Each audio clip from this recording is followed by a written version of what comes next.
민노총 화물연대 총파업이 일주일을 넘겼습니다. 국내 주요 생산시설은 마비되기 시작했는데요. 국토교통부와 화물연대 협상은 내탓 공방으로 돌파구를 찾지 못하고 있죠. 해법은 없는지 알아보겠습니다. 박연미 경제평론가 나오셨습니다.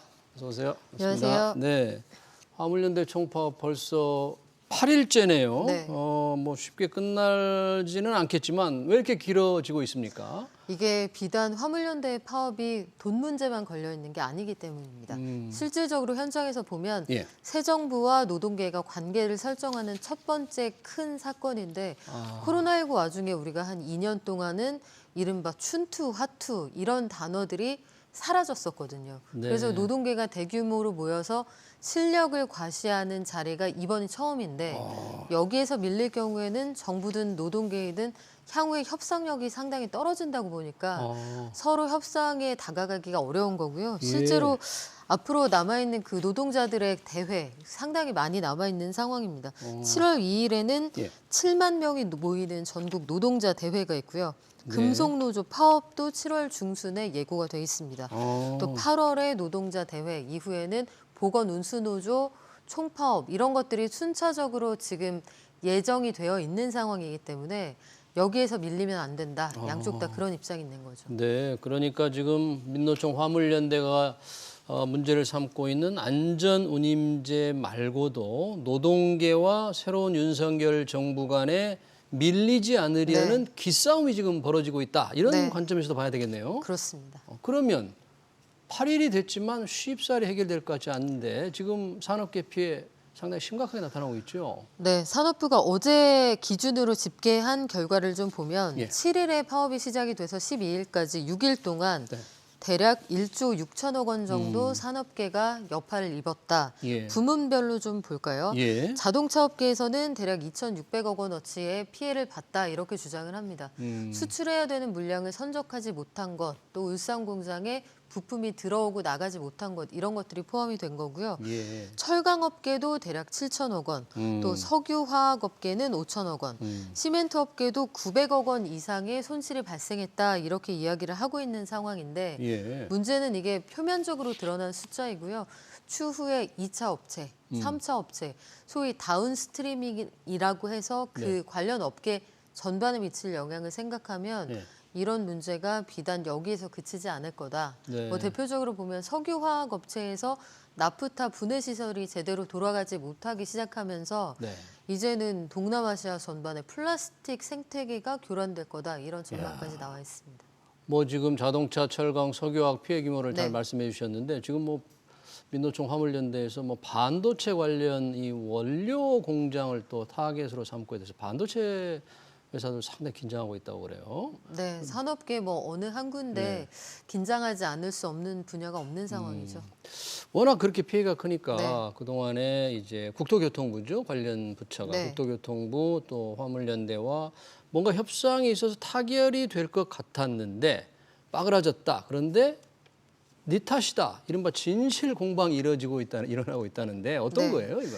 지금 이게 4차 교섭까지 그러니까 12일 날도 한 8시간 가까이 교섭을 해서 사실상 타결에 다가갔다. 성명서 발표만 앞두고 있었다. 이게 화물연대의 주장이에요.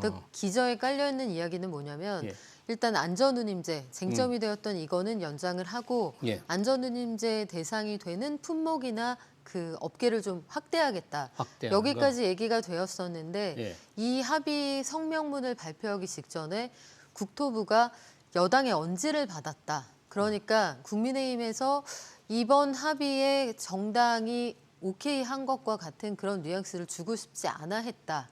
그래서 합의가 다 구분응선을 넘어왔는데 발표 직전에 이 결렬됐다. 이게 화물연대의 주장이고요. 국민의힘에서는 사실과 전혀 다르다. 일단 어제 이준석 대표가 발표한 이야기를 들어보면 국민의힘은 안전운임제 연장에 원칙적으로 동의하고 다만 안전운임제 효과에 대해서는 좀 더 차분하게 계산을 해보자 이런 입장이다. 즉 반대하지 않는다는 얘기인데 화물연대는 국민의힘이 두 얼굴로 협상에 임하고 있다 이렇게 주장을 하는 거죠. 그래서 국토부에서도 오늘 국민의힘이 공식적으로 반대해서 결렬된 게 아니다라고 합니다만 네. 양측의 입장이 완전히 엇갈리는 상황입니다. 지금 그렇게 합의가 결렬이 되고 네. 추가적인 협의는 아직 일어나지 않고 있는 거죠. 그렇죠. 그러면 이 정부 중에서 이제 국토교통부인데 뭔가 협상을 하고 있지만 화물연대와 교섭 자세를 보면 네. 예전과 좀 윤석열 정부에서 좀 달라진 면이 좀 보이지 않습니까? 새로운 정부가 예. 이제 태동을 한 그 토대는 지난 정부의 공과 가운데에서 공이라고 평가를 받았던 부분들을 부정하면서 시작하는 거 아니겠습니까? 네. 그렇다면 지난 정부에서 노동자의 권익을 신장하는 데 조금 더 부등호를 열었다라고 생각을 하는 게 윤석열 정부예요. 예. 그러면 윤석열 정부는 지금 가장 강력하게 주장하는 건 규제, 혁파 등을 통해서 기업하는 환경을 만들고 이걸 통해 경제 선순환을 만들겠다는 거니까 네. 노동계보다는 재계의 목소리에 귀를 기울일 가능성이 큰 상황이고 네. 현재 상황이 사실상 협상 과정이나 아니면 국민들 여론의 향배에 화물연대가 유리한 고지에 있는 것 같지는 않습니다. 일단 물가 상황이 녹록지가 않고 예. 워낙에 기존에도 그 물동량 같은 것들의 추이가 흔들리다 보니까 해운 운임이나 아니면 항공 운임이 워낙 많이 뛰어 있는 상황이어서 네. 재계의 목소리에 조금 더 귀를 기울이는 게 현재 정부의 그 입장인 것 같습니다. 네. 그러니까 불법에 대해서는 원칙적으로 대응을 하겠다. 네. 그리고 현장에서 불법 행위한 노동자들은 또 이렇게 입건, 체포를 하고 있지 않습니까? 오늘 한덕수 총리가 이 화물연대 관련해서 집단 운송 거부라는 표현을 썼더라고요. 저는 총파업이라는 말을 할 줄 알았는데 그 네. 완전히 다른 건가요? 집단 운송 거부다. 글쎄요, 예. 우리가 어떤 언어를 사용하느냐에 따라서 그 상황을 규정하는 예. 그 정의가 달라지지 않겠습니까? 네. 그러면 총파업이라는 거, 음. 파업이라는 건 노동자들이 가지고 있는 쟁의의 권리인데 예. 정부가 보기에는 집단 운송 거부라는 건 다분히 좀 부정적인 뉘앙스가 네. 깔려 있는 거죠. 말씀하신 것처럼 한덕수 총리가 이야기하는 건 지금 예. 상황이 국민들의 지지를 받을 수 없다. 예. 이 부분을 강조한 것으로 보이고 예. 원희룡 국토부 장관도 그동안 말을 좀 아끼는 편이었는데 예. 오늘 나온 입장을 들어보면 이렇게 되면 우리 정부가 이 결심을 할 수밖에 없다. 여기에서의 결심이라는 건 예. 엄정 대응뿐만 아니라 업무 개시 명령을 하겠다는 거죠. 업무 개시 명령. 네, 지금 화물 운송을 거부하고 있는 상황인데 예. 사실상 강제력을 동원할 수도 있다 이렇게 엄포를 놓고 있는 상황이어서 아마 오늘 하루가 어떻게 지내가느냐에 따라서 향후 협상 과정이 상당히 달라질 가능성이 있어 보입니다. 지금 이제 산업 피해 진행 상황 정도에 따라서 국민들의 피해도 심각한데 국민들이 과연 어떤 입장 어떻게 볼지 그러면 여당인 국민의힘에서 뭔가 조금 이거를 협상이 잘 되도록 어떻게 좀 이끌어가야 되는데 주도적인 역할을 지금 하지 않고 있는 거예요. 그런 느낌이 없지 않아 있죠. 지금 보면 그 정부에서 사실상 협상의 당사자는 재계와 노동계인데 중재자 역할은 정부가 하는 것이다. 정당이 끼어드는 건 바람직하지 않다라고 얘기를 하고 있습니다만 예. 이 사안에서는 선과 악이 부딪히는 게 아니라 현실적인 고민과 고민이 부딪힌단 말이죠. 그러면 정치의 본령이라는 건 갈등과 갈등이 부딪힐 때 이 사이에서 최적의 중재안을 만드는 거 아니겠습니까? 예. 그렇다면 국민의힘의 정무적인 판단은 아마 이럴 거예요. 여기에서 노동자의 편을 들 수도 재계의 편을 들 수도 없는데 중재안이 어느 정도 확실하게 만족시키지 못하는 상황에서 여당이 적극 개입해서 중재안이 나왔을 때 둘 다 반발하면 정치적인 부담만 지는 것 아니냐. 예. 재계의 탓도 듣고 노동계의 탓도 듣고 그런데 욕을 먹어야 할 때는 또 욕을 먹어줘야 하는 게 여당의 몫이거든요. 그래서 그런 면에서 보면 어제 이준석 대표의 발언은 좀 아쉬운 부분이 있습니다. 아, 그렇군요. 전반적으로 볼 때 반대하지 않는다. 네. 원칙적으로 그 안전운임제 도입하는 데 찬성한다라고 했으면 예.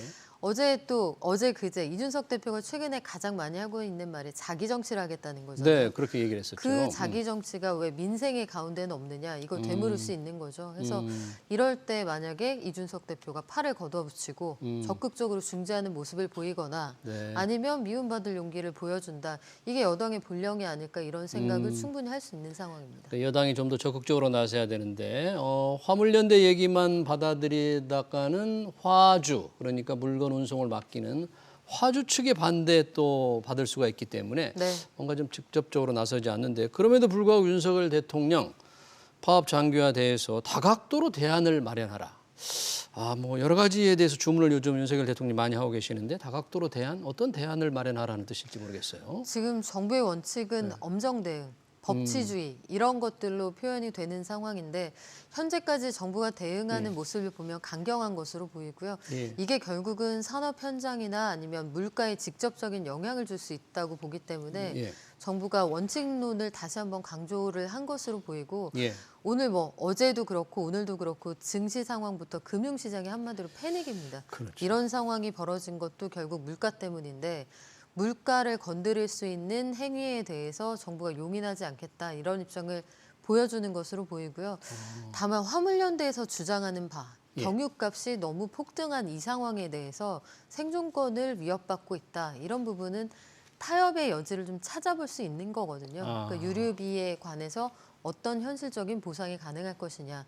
그게 비단 제도의 이름이 안전운임제가 아니다고 할지언정 네. 그 화주하고 그 화물차 네. 기사들 사이에서 어떤 적극적인 중재의 노력은 이제는 산업계를 위해서라도 정말 좀 필요한 시점이 아닐까 싶습니다. 네, 말씀하신 대로 지금 차주들 비단 안전운임제 네. 연장이냐 확대를 떠나서 정말 경유값이 리터당 2,000원을 넘어섰기 때문에 이 부분에 어떤 일단 취약계층을 지원한다는 차원에서 뭔가 대비책은 나와야 된다 그런 얘기네요. 그렇죠. 어제 기준으로도 이미 경유가 뒤집혀서 2,070원 위로 전국 평균 가격이 올라가 있고요.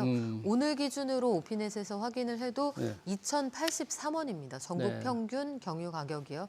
휘발유가 2,080원이니까 정말 상상하기 어려운 수준으로 올라가고 있습니다. 네, 빨리 해결을 해야만 화주나 차주나 뭔가 피해를 줄일 텐데요. 이런 상황에서 지금 민노총 택배노조 우체국 본부도 총파업을 예고했어요. 뭐 어떤 이유인지 언제부터 네. 어떻게 하겠다는 계획인가요? 지금 우체국 택배노조가 네. 그 18일에 예비 파업을 지금 엄포로 놓은 상황이거든요. 어제까지 우정사업본부하고 교섭을 했는데 결렬됐습니다. 네. 그래서 중앙노동위원회가 어제 조정 중지 결정을 내린 상황이고요. 네. 왜 이렇게 되었느냐? 예. 지금 우체국에서 택배를 나르시는 분들하고 우정사업본부가 계약서를 쓰고 일을 하고 있는데 예. 만약에 이 화물차에 뭐 정치적인 혹은 주장을 담은 현수막을 내건다든지 예. 아니면 여러 가지 이유로 이 택배 운송이나 그 인수를 거부한달지 이럴 때 벌점과 비슷한 제도를 가지고 있다는 거예요. 예. 그래서 만약에 처음에 경고를 하다가 같은 행위가 반복될 경우에 해지를 한다. 계약을 해지한다는 건 사실상 해고가 된다는 뜻이잖아요. 예. 그리고 다른 한 가지는 물량 배정에 하루에 몇 개, 뭐 월에 몇 개 이렇게 배정을 하게 되는데 이렇게 되면 결과적으로 일감이 줄어서 수입이 네. 줄어든다. 이게 여기에서 근무하시는 분들의 주장입니다. 예. 예. 해서 결과적으로 보면은 그 민주노총 산하에 있는 이 우체국 택배노조가 순차적으로 우리가 파업에 들어갈 수도 있다 이렇게 엄포를 놓은 상황인데 사실 인원이 그렇게 많지는 않거든요. 하지만 문제는 한진택배 일부 또 예. CJ 일부가 이미 국소적인 지역에서 그 시범적인 파업을 진행을 하고 있는 상황이에요. 예. 그래서 만약에 이런 분위기가 택배노조 전반으로 확산될 경우에는 택배 대란이 일어날 수도 있다. 이 부분에 대해서 상당히 긴장감이 감도는 상황입니다. 그러니까 우체국 택배노조가 지금 예비 파업 경고한 건 18일이에요. 네. 만약에 일어나면 지금 화물연대 총파업이 그때까지 해결되지 않는다면 정말 설상가상 엎친 데 덮친 격이 되겠네요. 국민들의 피해 우려됩니다. 하루빨리 해결되길 기대하면서 이 택배노조 문제, 화물연대 파업 문제 잘 들었습니다. 지금까지 박연미 경제평론가였습니다. 고맙습니다.